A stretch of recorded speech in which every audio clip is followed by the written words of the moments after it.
এত তারিখ কি বার, তখন আমাদের মধ্যে অনেকটা দ্বিধাদ্বন্দ্ব কাজ করে যে এত সালে এত তারিখ কি বার ছিল, আমরা এটা কিভাবে বের করব বা কিভাবে জানবো।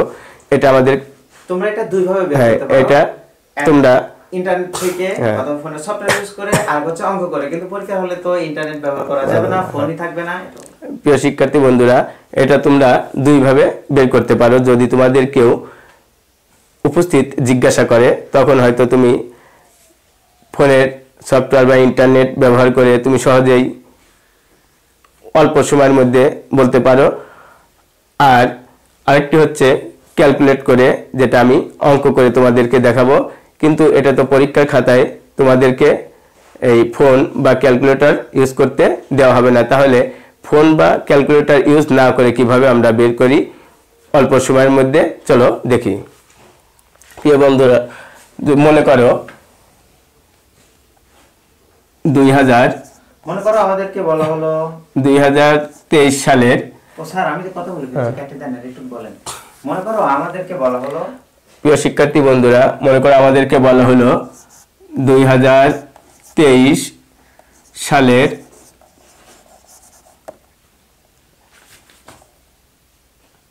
5ই ডিসেম্বর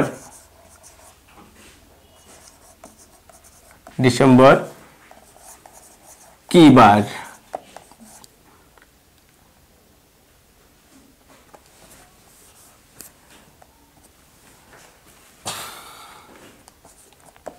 প্রিয় শিক্ষার্থী বন্ধুরা, এখন 2023 সালের ডিসেম্বর মাসের 5 তারিখ আমরা কিভাবে সহজে বের করতে পারি বা করব, এটা আমরা সহজে দেখতে পারি।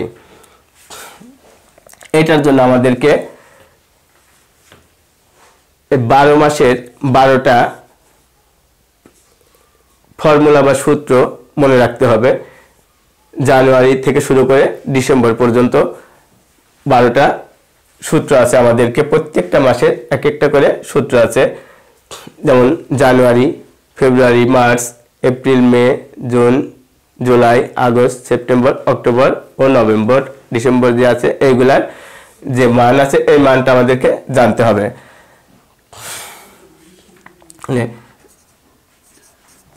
স্যার এই অঙ্কটা তো আপনি এখন করতে পারবেন না, তাই না? একটু করেন না, আমি হচ্ছে এই 11টা পেজের গাইডে বের করতে পারবো না।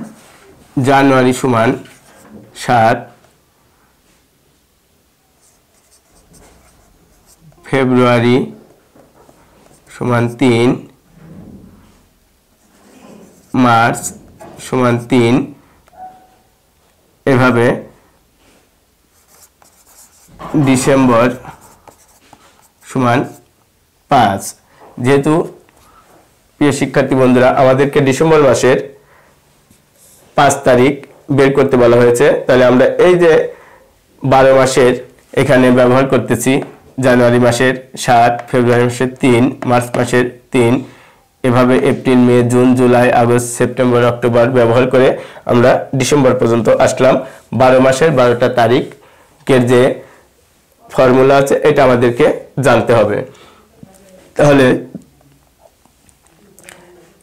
23 সালের 5 ডিসেম্বর কি বার ছিল, চলো শিক্ষার্থী বন্ধুরা আমরা এখন দেখি।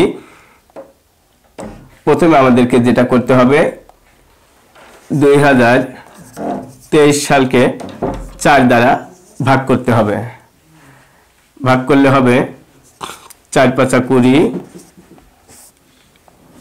কাটে নিয়ে আসলাম 2, এখানে ভাগ করা যায় না, ফলে একটা দিলাম 0, আবার নিয়ে আসলাম 3, এইবার 4,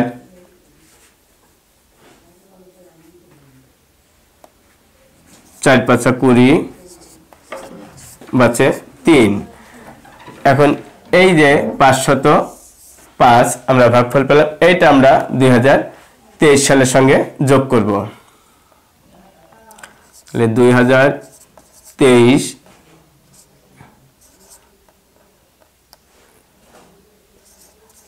এর সঙ্গে যোগ করব 505 হবে হলো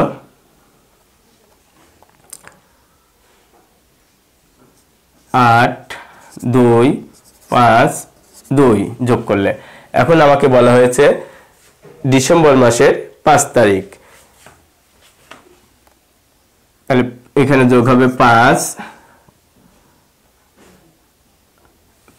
ডিসেম্বর মাসের 5 তারিখ, এই 5 দিন, আর ডিসেম্বর মাসের একটা সূত্র আছে 5, আরো যোগ হবে 5, 5 5 10, আর 18, হাতে 1 3, আর এখানে 5 2।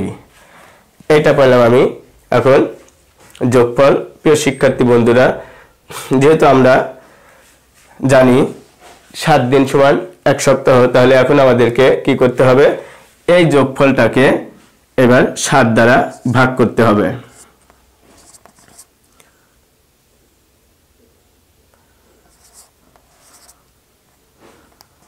এখন এটাকে ভাগ করলে হবে 3 7 21,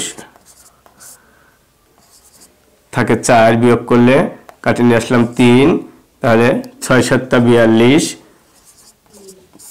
থাকে 1, কাটে নিয়ে আসলাম এই 8 18, 7 দুগুণে 14,